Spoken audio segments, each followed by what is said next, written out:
Hey, everybody. It is Josh Levine with Great Mondays.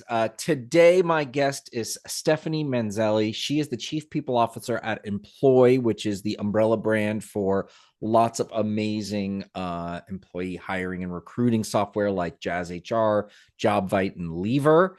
And we're going to talk about what she's seeing as far as trends in the market when it comes to the talent recruiting and all the kind of trends, scary trends coming our way, perhaps with AI and other uncertainties. Stephanie, thanks for coming on Great Mondays Radio.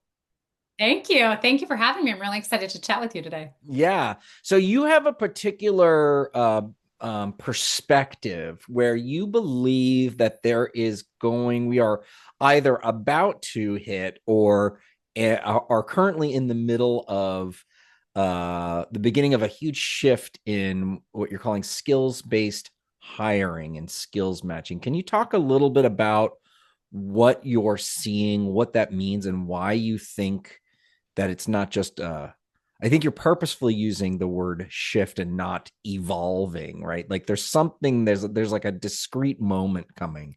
Yeah. What does that mean?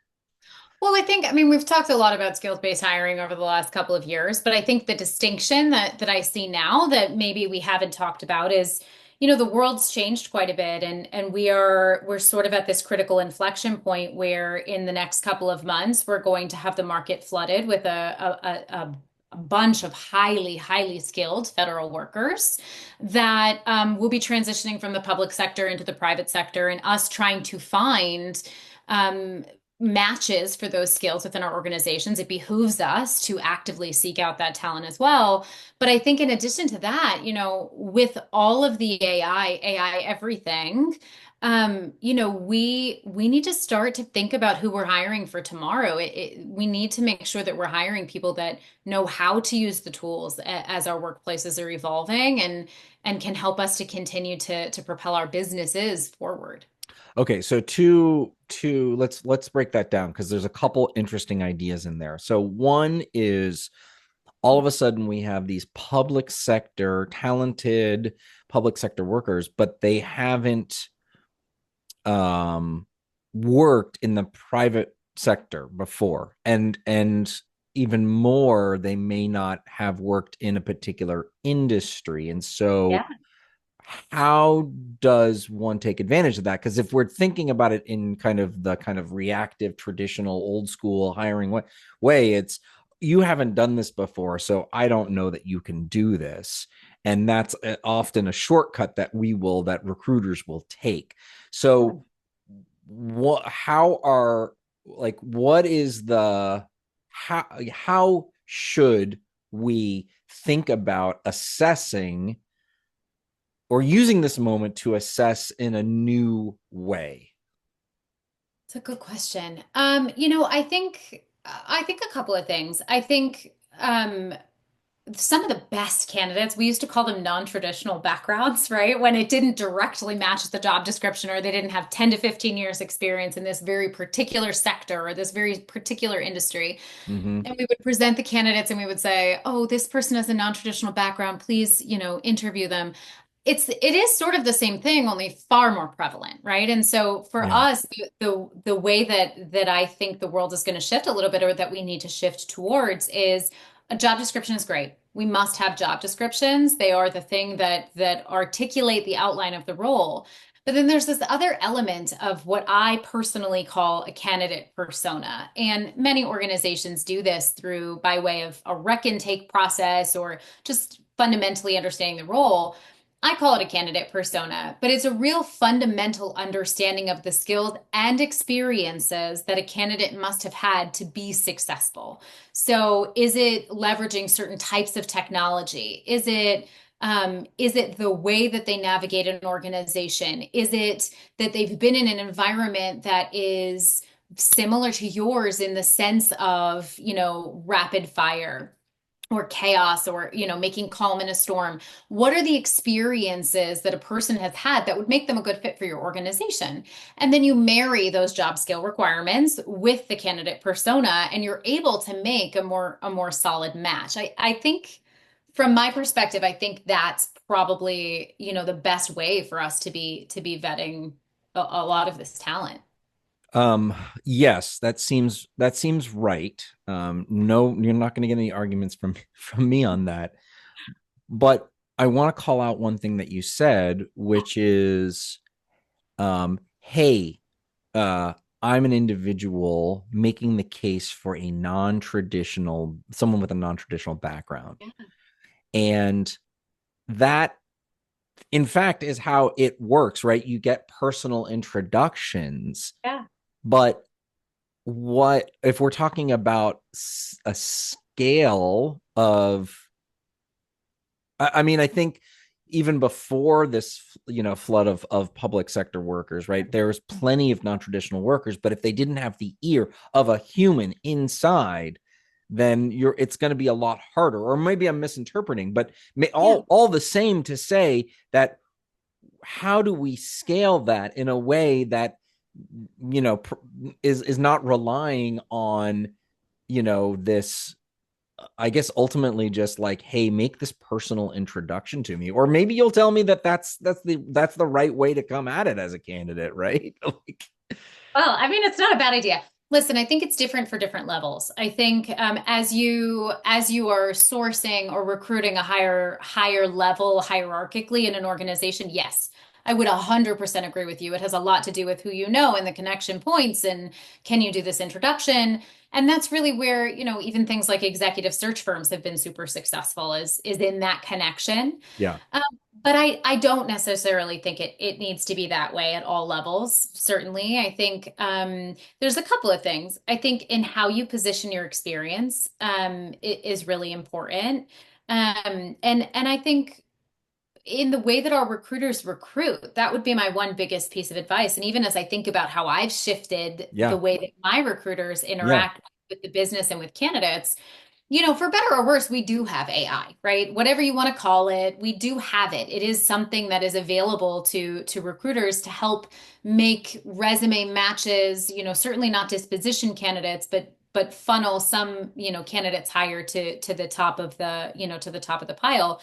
But it then relies on that recruiter to have a more in-depth connection conversation with the candidate where you're right, asking behavioral based interview questions with real tangible examples to be able to suss out whether or not these candidates have the experiences, that they've articulated. right, Um, and I think, but the same goes internally, right? It's the recruiter's ability to ask the hiring team internally the specifics and the HR business partner, if you have those and they're involved in the process, to ask the specifics of the hiring team of what is really critical and needed for this role. yeah, Um, I think back in my career, I was in retail for a long time and I loved it. And I was in off-price retail. And I'm telling you, off-price retail moves a million miles a minute. The product in the org that I worked at would shift in the stores every 3 weeks.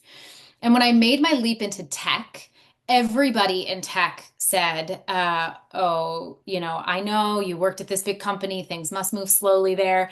I felt like I'd taken a break. I was slowing down in the tech space coming from sort of this retail environment. But that experience, actually, that speed at which I operated, lended itself very nicely to a transition in the tech space because hmm. I was able to quickly run alongside some of my technology partners.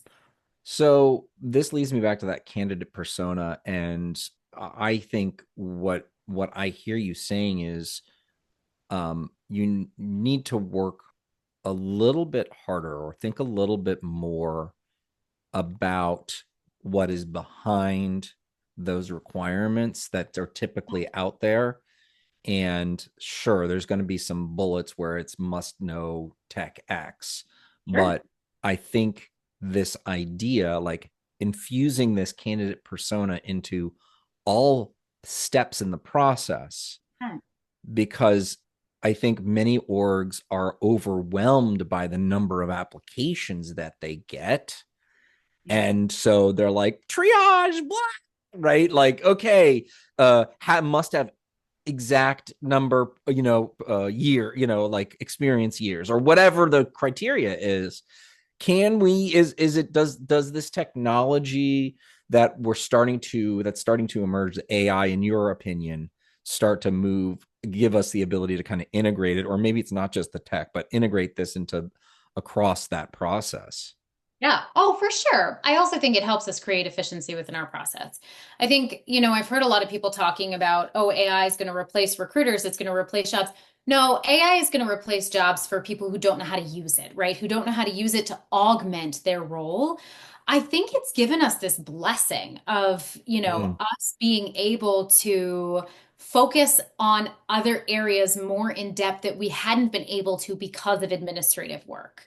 Um, I do want to go back to something that you said at the start, though, of like companies being inundated with applications. Every company is right now. But I do think that there is a point at which your recruiter should shut off those job postings. There is nothing more disheartening than seeing thousands of applications at that number, right? And so, for yeah, us, we've changed our process internally. I yeah, don't We yeah. shut off our job postings and we get through every candidate so that every candidate has an interaction with us. We That don't is, automatically position oh anybody. gosh, this is like, if there's one thing that people should take away from this conversation that is super concrete, like it just, yeah, that is a great, I won't go on. Thank you. That's a great piece of advice because it creates a instantly creates a better experience internally and externally. It is a win-win-win because you're right. It's like, oh, well, we'll just take it's cavalier Yes. almost, right? Yes. And you're I like, what are you doing? Like, how is that possible? And it feels very defeated. I don't know. I do. can I'll say it. emotionally go on, but I Oh, think that's probably right. no, I love it. Internally, I'll say, let's not be greedy.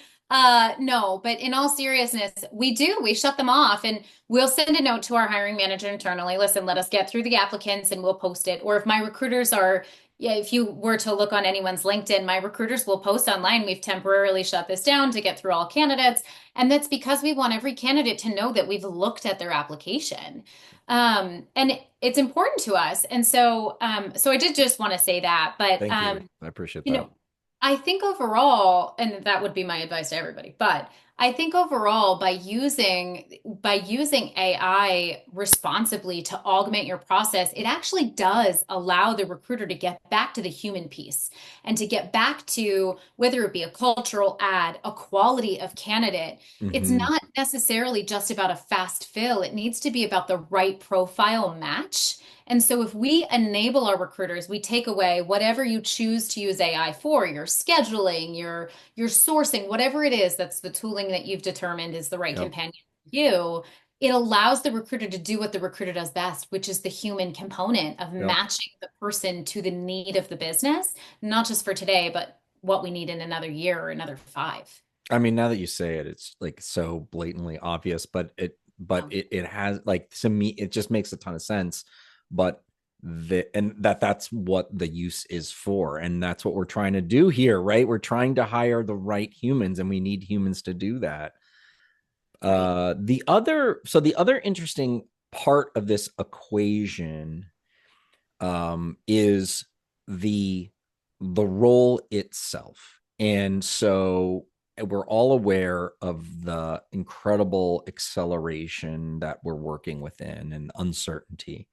So we're my hunch is much like we used to say, or at least I'm telling my son, that you're gonna have a job that they don't, it's not like there's a major that you can go into and then that's the job that you're gonna get. That doesn't happen anymore. And it feels like there's an accelerated pace where pretty shortly you're going to get hired, and people shuffle around all the time. That's one of the benefits. They go do different things. So how, like, one, give me your, because I'm not in the recruiting field, right? So give me your perspective. Is that hunch correct? And if so, what are we doing about it? Because that feels like that feels crazy making. You want me to hire for something that doesn't, like, I don't know where this person's gonna land. What are they gonna do? Yeah. Well, it comes right back down to that persona, right? Like it comes right back down to what are the core items that this person or experiences that this person has had or this candidate has had that will Mm. lend itself nicely to our business.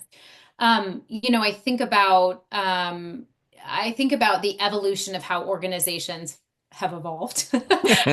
I think about how things have moved, and while I may not be able to tell you exactly the three skills that somebody's going to have in 24 months that will continue to make us successful, I can tell you that a candidate that has these basic technical principles, but then also has this level of continuing education, scrappiness, ability to thrive in an ever-changing environment with detailed examples of what that actually means to my company, that Yeah. person's going to be successful, right? Like Yeah. I know that person, I can put them through, and this puts it to another part of the HR process that is outside of TA, which is that role of a real strategic HR business partner, even a CHRO, of how do we suss out the make versus buy strategy? And when we talk about the make strategy of our talent, how are we developing them internally as our business is evolving?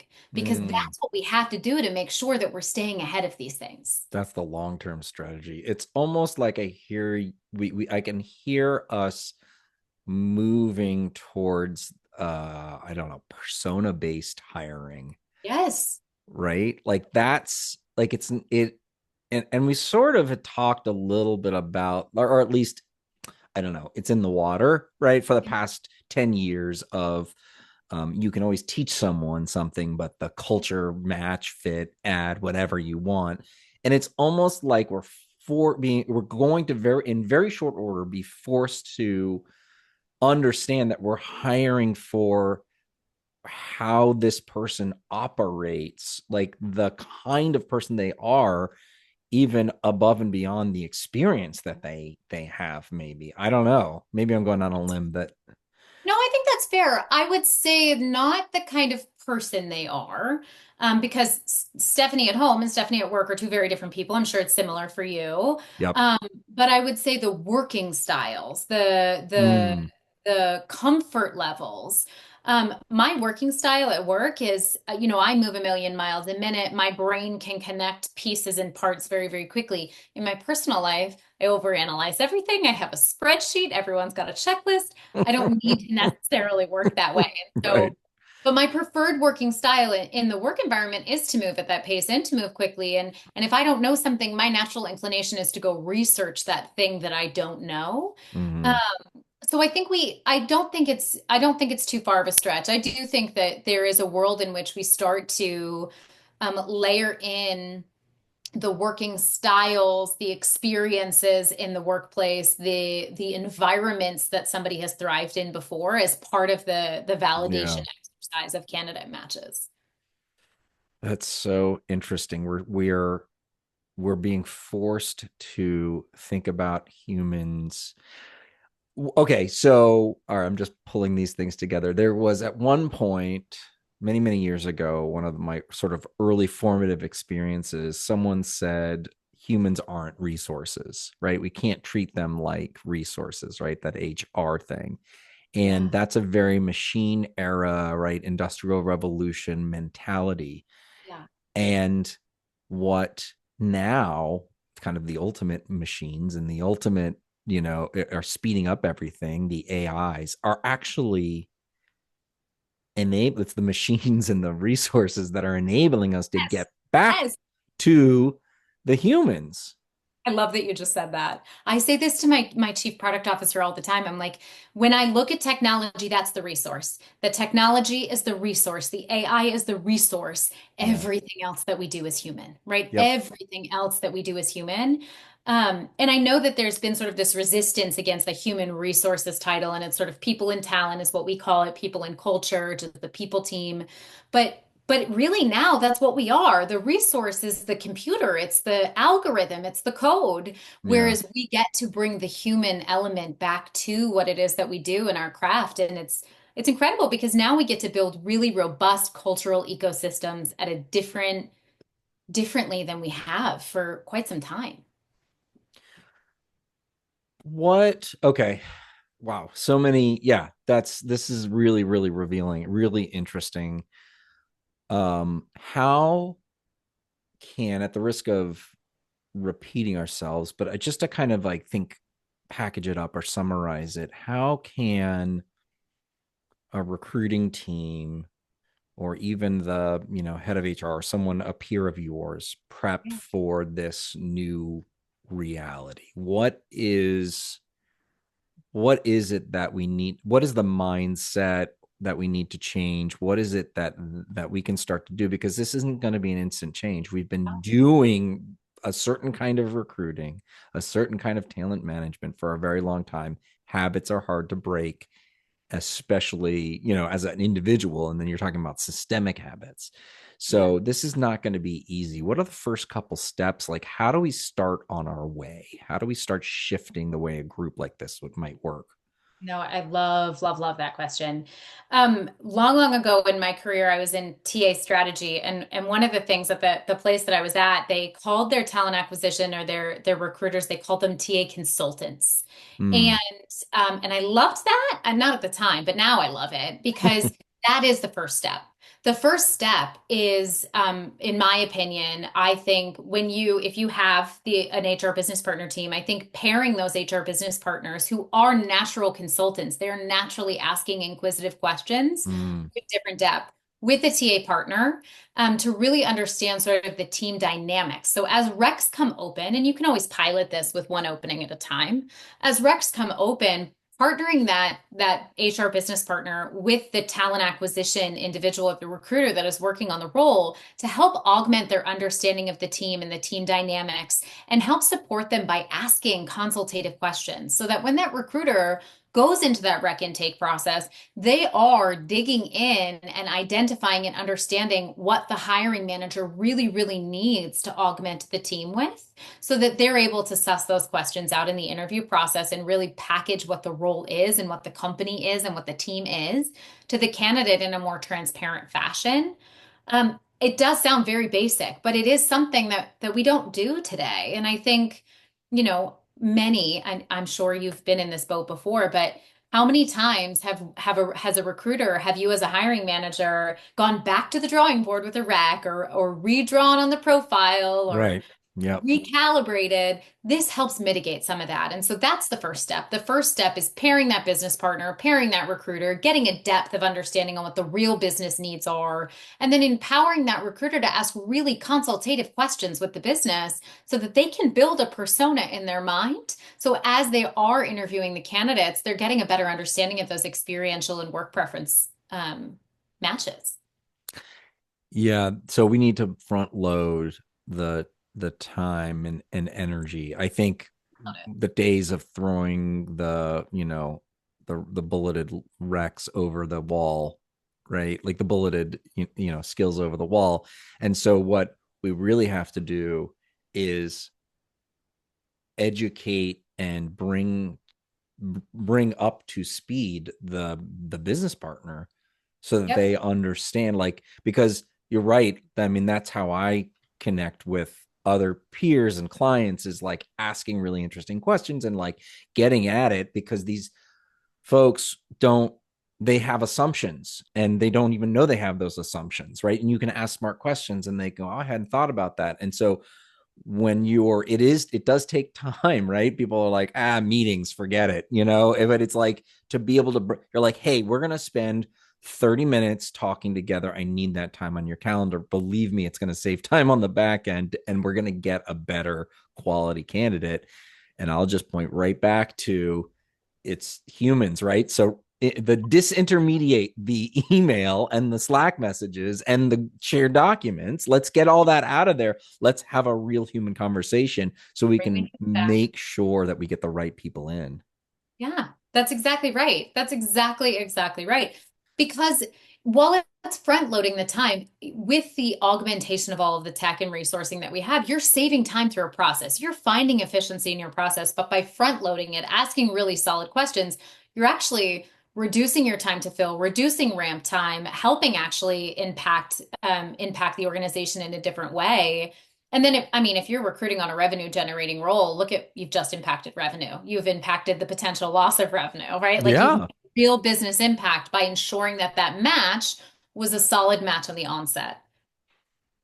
I wonder if there's a way to, I wonder if at some point we've done this so much, you're able to work with a business partner that they like just begin to learn inherently to understand their staff as persona, like in personas, right? It's Yes. like there's different managers and different ways that they do things, but Yes. I just feel like there's such a benefit, not Right. just in the recruiting, but in understanding how people work together. And there's certainly tools, right? Like all the different ways people work, but to be able to inherently build that skill, and then is there kind of a, multiplier effect to under like to management. We'll have to leave this for the next, for whatever the next episode is, but managing based on, not thinking about people as human, as resources, thinking about them as humans, and understanding that deeper persona about how they thrive and how they work. I mean, this is a great, to me, this feels like a really great opportunity. And I'll go right back to where we started, the shift. We're feeling market forces that are driving us to think about a process in a new way. And maybe, just maybe, we have the chance to be able to shift how we run and manage businesses. And it starts with this very specific, focused, sharp moment in that process, that recruiting. Yeah. Everything funnels out from this. Everything spills out from this. Yeah. Wow. Very, very cool. Okay. I think we'll leave it there. That's a great place to leave it. Stephanie Manzelli, Chief People Officer at Employ Inc. You can learn more about their work, employinc.com. They have all those recruitment and talent brands like Jazz HR, JobVite, and Lever. Awesome, Stephanie. So great to have you on Great Mondays Radio to help us work through some of these interesting times that we're in, and how to kind of stay ahead of it. So thank you very, Thank you. very much. Thank you for having me. I really appreciate it.